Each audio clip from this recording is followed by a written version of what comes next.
এই মুহূৰ্তত উপস্থিত আছোঁ লখিমপুৰ জিলাৰ গুণাৱতীত আৰু লখিমপুৰ জিলাৰ গুণাৱতীৰ হোৱনি গাঁৱত আৰু বানপানীৰ ফলত আচলতে বহু খেতি নষ্ট হৈ গৈছে আৰু ইয়াৰে লোক আছে হোৱনি গাঁৱৰ লোক আছে আৰু প্ৰায় বহু লোকৰ খেতি আচলতে নষ্ট হোৱা দেখা গৈছে। মই পৰিৱেশ দেখাবলৈ যত্ন কৰিম আচলতে হোৱনি গাঁৱৰ কিছু পৰিৱেশ, হোৱনি গাঁৱৰ খেতিয়কৰ কিছু পৰিৱেশ আৰু তাৰ সমান্তৰালভাৱে কথা পাতিব যত্ন কৰিম। কি ক'ব যিহেতু বহুত খেতি নষ্ট হৈছে আপোনালোকৰ বানপানীৰ ফলত?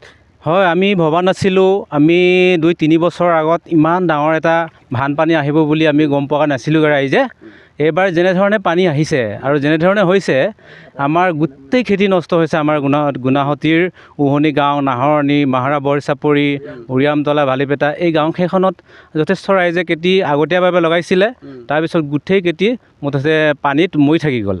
এতিয়া আমি জিলা প্ৰশাসনক অনুৰোধ কৰিছোঁ বা বান নিয়ন্ত্ৰণ যিটো দায়িত্বত থকা বিষয়বোৰ বাসকলক আমি অনুৰোধ কৰিছোঁ।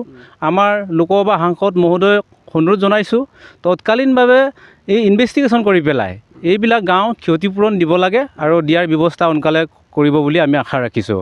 আৰু আজিৰ এই নিউজৰ জৰিয়তে ক'বলৈ পাই পেলাই আমি ভাল সুখী হৈছোঁ। আমাৰ এই নিউজে যিটো যেনেধৰণে আজি আহিছে বহুত সহায় কৰিব বুলি আমি আশা ৰাখিছোঁ। গতিকে ইয়াৰ জৰিয়তে আমি জনাইছোঁ যে তৎকালীনভাৱে চাওক সঁচাকৈ মৰিছে নে মিছাকৈ মৰিছে। এয়া চাওক আমাৰ গোটেই হেৰিয়া ইমান ৰাইজে আশাত খেতি কৰিছে। আমি খেতি কৰি জীয়াই থকা মানুহ, ইয়াৰ গোটেই সংখ্যক মানুহে ইয়াত খেতি কৰি খায়। ইয়াত চাকৰি বাকৰি তেনেকৈ বা ইণ্ডাষ্ট্ৰী এৰিয়া নহয়।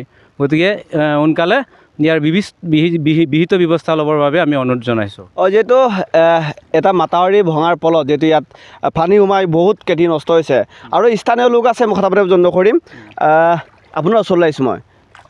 কি ক'ব কেনেদৰে যিহেতু আপোনাৰ বহুত খেতি নষ্ট হৈ গ'ল, কেনেদৰে জীয়াব? তাকেইতো আমি কেনেকৈ জীয়াম? গোটেই খেতি আমাৰ নষ্ট হৈছে। খেতি কৰিছিলোঁ আমি, খেতি পানীৰ কিবা চব ডুবি গৈছে। গতিকেলৈ আমি অনুৰোধ কৰিছোঁ যে ষ্টেণ্ডিং চৰকাৰক বা মন্ত্ৰীসকলক এখেতলোকে ইনভেষ্টিগেশ্যন কৰি পেলাই অলপ ব্যৱস্থা কৰি আমাৰ এই কিবাটো ইনভেষ্টিগেশ্যন কৰিব লাগে বুলি আমি দাবী উত্থাপন কৰিছোঁ। তাতে ক'ব লাগিব যে আজি বহু খেতি নষ্ট হৈছে আৰু আজি পৰ্যন্তলৈকে কিন্তু বিভাগীয় কৰ্তৃপক্ষ, জিলা প্ৰশাসন কোনো ধৰণৰ লোকে ইয়াত উপস্থিত হয় কিন্তু পৰিদৰ্শন নকৰাৰ বাবে এতিয়া দুখ প্ৰকাশ কৰিছে স্থানীয় ৰাইজে। আৰু মই পৰিৱেশ দেখুৱাম সমান্তৰালভাৱে আৰু কথা পাতিব যত্ন কৰিম। মই আপোনাৰ ওচৰলৈ আহিছোঁ। কি ক'ব আপোনাৰ কিমান খেতি নষ্ট হৈছে? মোৰ 9.5 বিঘা গৈছে। যথেষ্ট মোৰ খেতি নষ্ট হৈছে।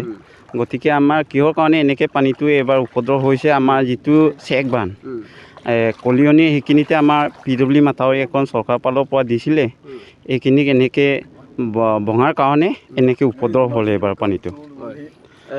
দুবাৰ পানী দুবাৰ পানী এতিয়াও উখোৱা নাই, উখুৱাইছে কিন্তু পথাৰত এতিয়াও পানী আছে। যিকোনো খবৰৰ বাবে যোগাযোগ কৰক আমাৰ এই নম্বৰত 7099017330 আৰু 7099017110।